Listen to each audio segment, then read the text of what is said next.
Well, my name is Andre. The last name is Nougare. I'm French Canadian. My father was born in Canada, migrated to the United States. 71 and retired about 15 years ago. Came to the Low Country. Been here in Bluffton, Hilton Head since. My wife Erin. We've been married for 48 years. We have two sons, two daughter-in-laws, and five grandchildren. 35 years professional life in Northern Virginia. What do you do?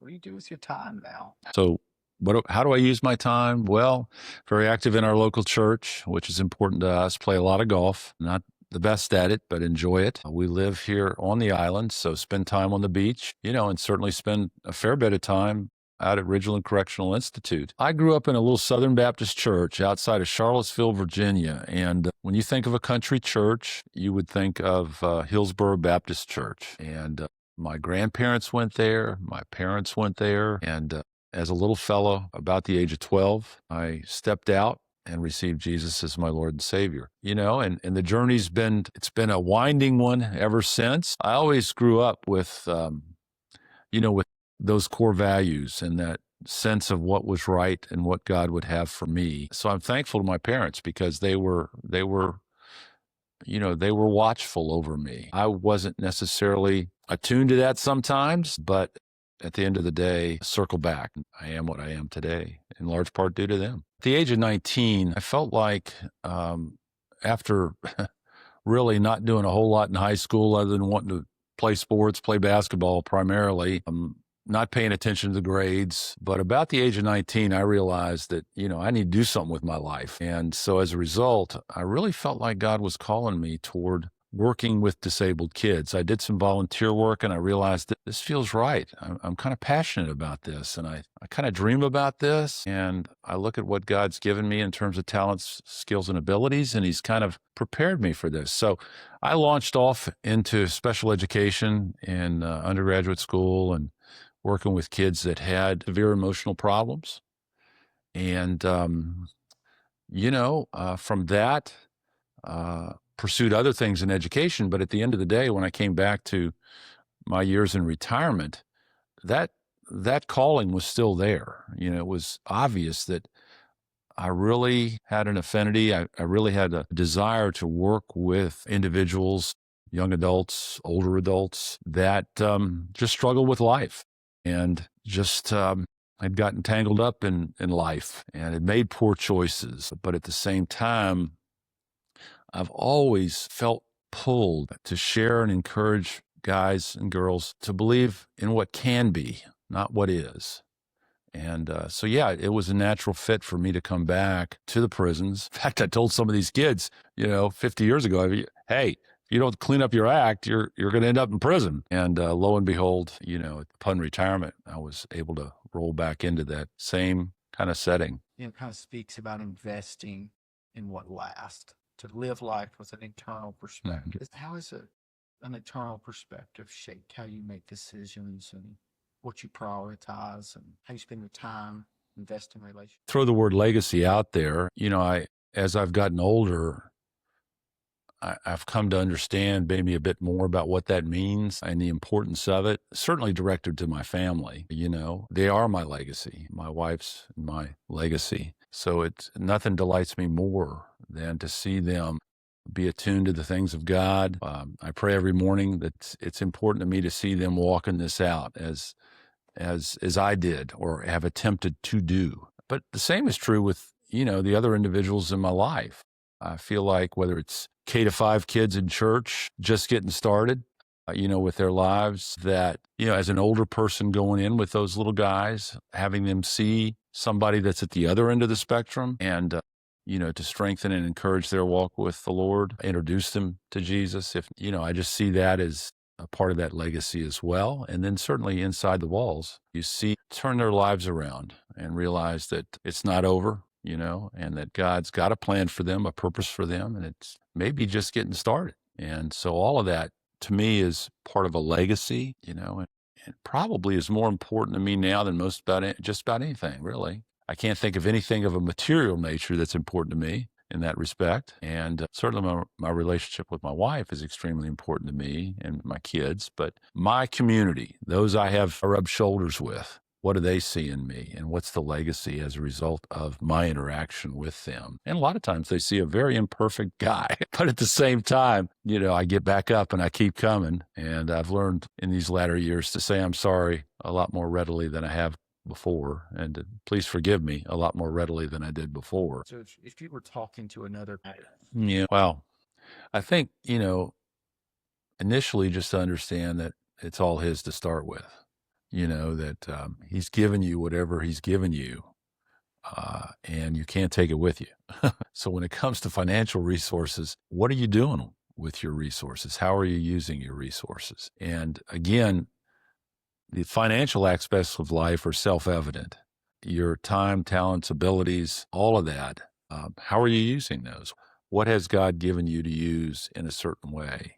And just because you're older, what is that? In other words, I'd like to think that what he's given me over the years, from the beginning, actually, that I can pursue that until the day I go home, to the best of my abilities, till someone pulls me aside and says, Andre, hey, I think it's time. And I'll probably need that, quite honestly. So, just don't go through life aimlessly, but realize your influence, your impact, whether it's financially, with your time, how do you use your time? After all, time is our most precious commodity. You don't realize that when you're younger, but then you look up and you say, why? And it is. How do you use that time and where's that time going?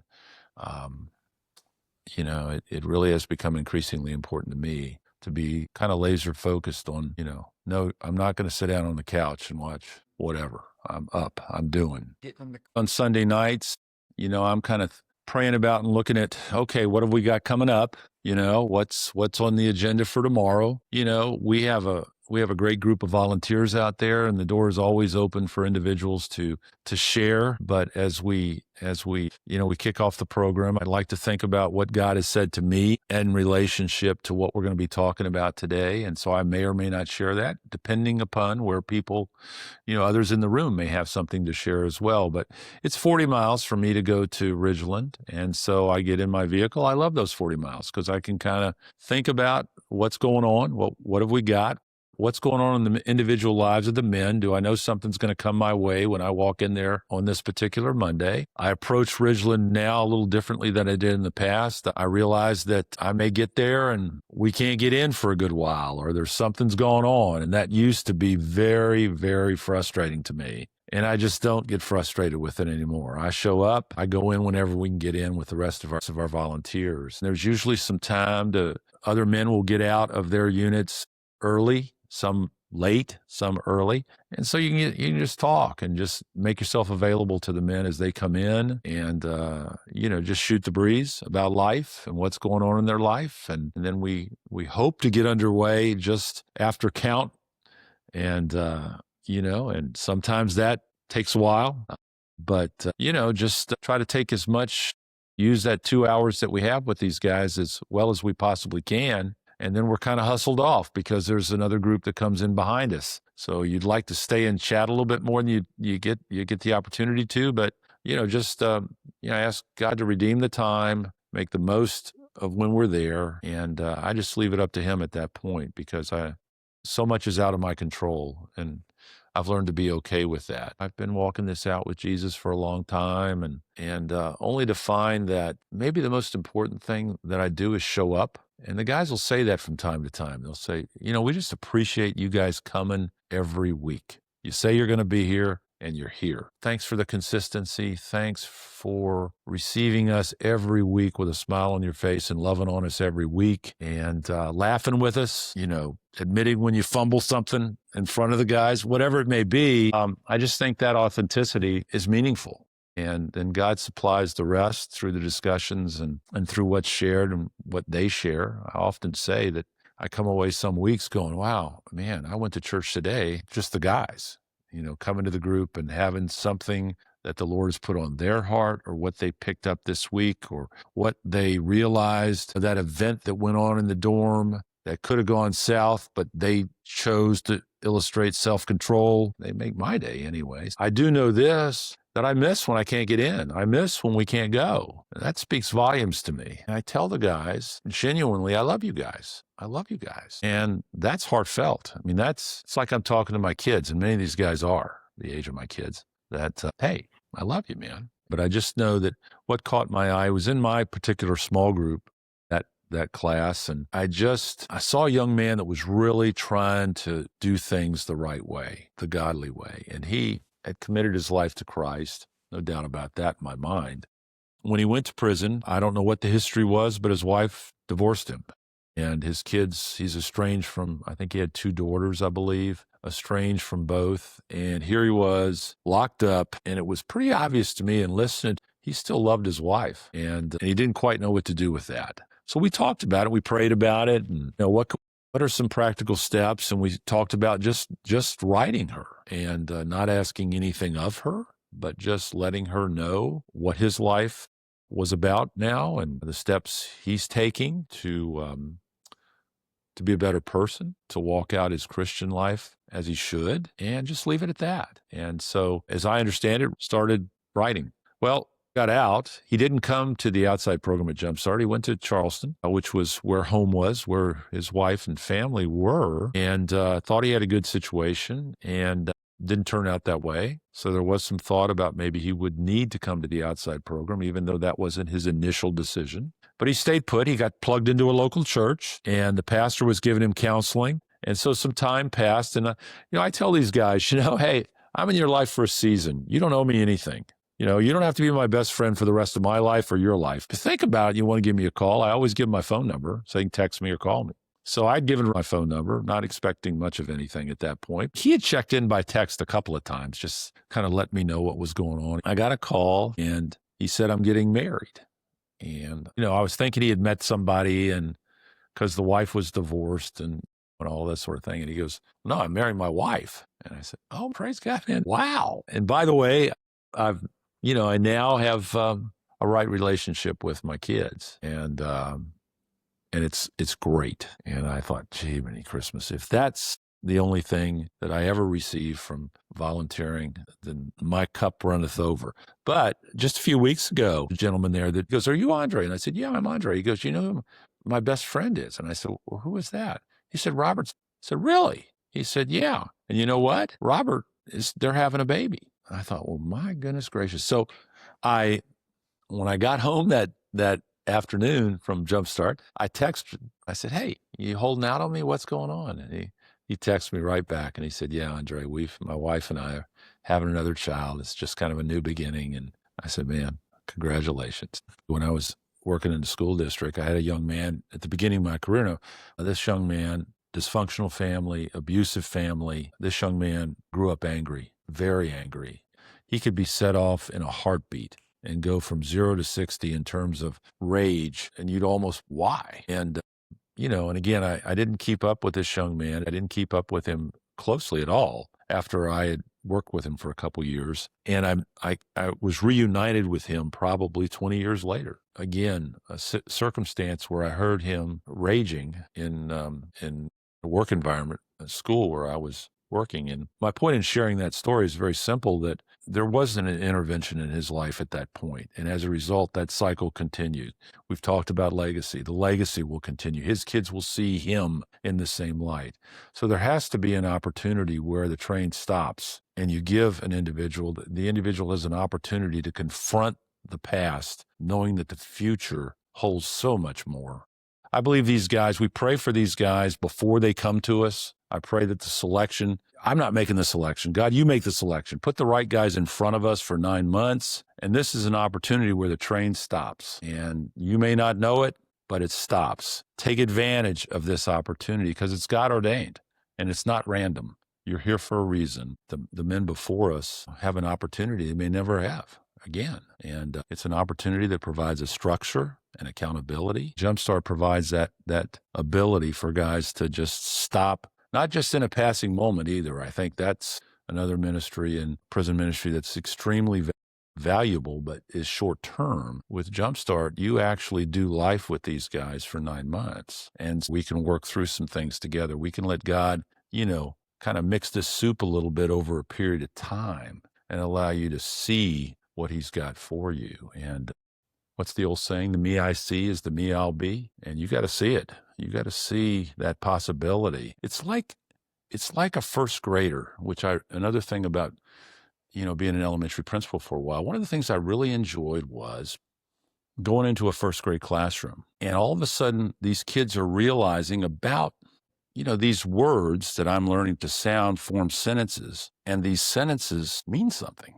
And by golly, I'm reading. And that light bulb comes on, and all of a sudden, you've got little Susie or little Johnny seeing clearly, I can read, and it's a big deal.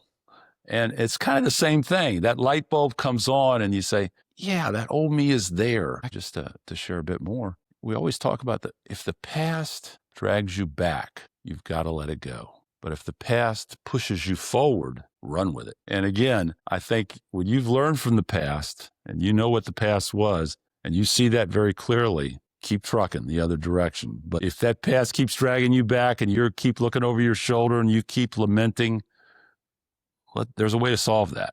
Jesus has done that for you. You don't need to go back. What's your experience been with, most people outside the prison walls? Obviously, you have some people that really have no concept at all of, what prison is, or even more importantly, the types of individuals that find their way into prison. Back in the day, when I was in college initially, I could have gone to prison a couple of times just from abuse of, a drug or whatever, in possession of something. It could have happened to me just easily. So yeah, there's a misconception of the type of individuals that you meet in prison, and the fact that there are just an amazing number of very good men and women that are behind bars for a poor choice. You've got individuals that are spending time, doing the time because of an event in their life, but these are good people. And there's tremendous promise in all of them. And so, that's why I keep going back. And that's why I'm an advocate for these individuals. But when people talk about public school education in a negative way, the hair on the back of my neck starts to stand up a little bit.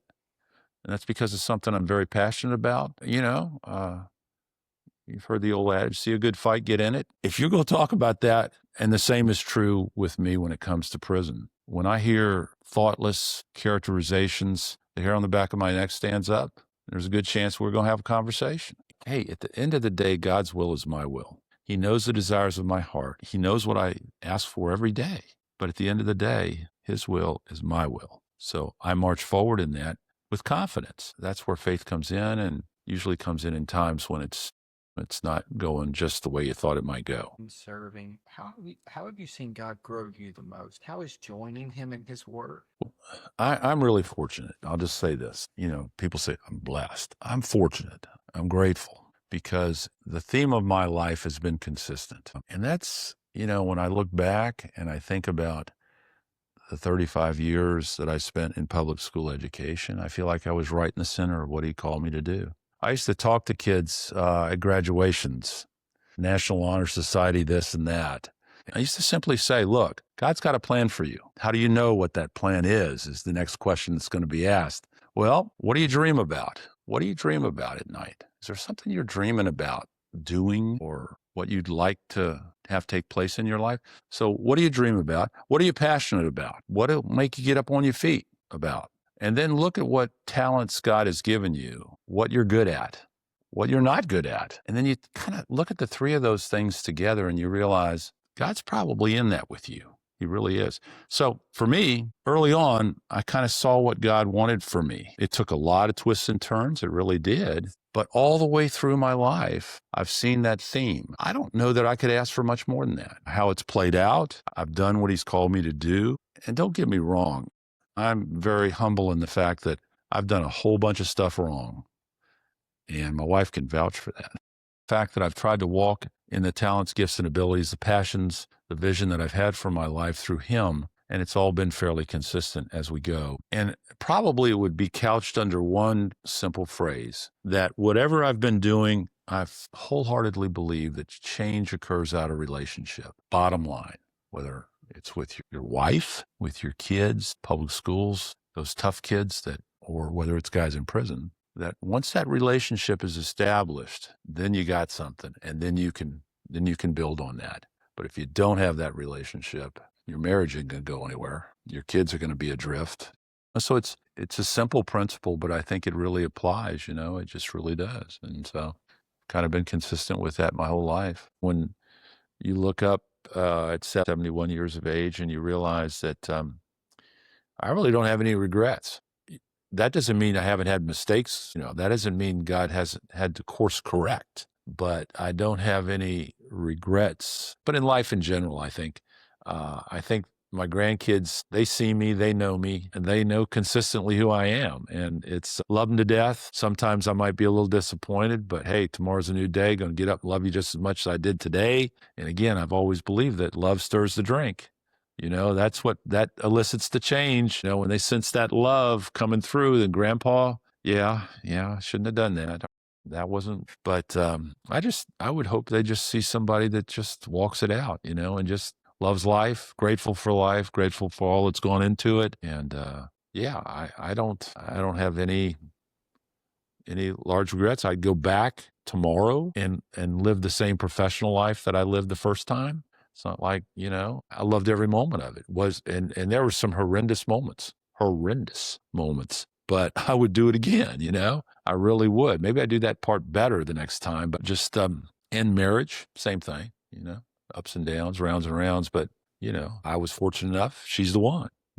We've enjoyed one another for 48 years, and doesn't get much better than that. And then kids that follow the Lord and grandkids that are, I told Carrie that I just had a granddaughter receive Jesus as her Savior, baptized just this past year. We couldn't get up to see it, but my son sent it to us, and we were up a month ago at Christmas, and she was preaching to me, and I was telling me the memory verses she'd memorized, and I just, my heart was warm. It was full.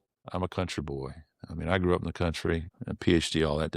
I had to do that to get where I wanted to go. But at the end of the day, I'm from the country. My dad taught me, it's how we treat people, and you treat people with respect. I don't care who they are. And you say yes or no, sir. And, you're true to your word. You let your yes be yes. Don't tell somebody you're going to do something you're not going to do it.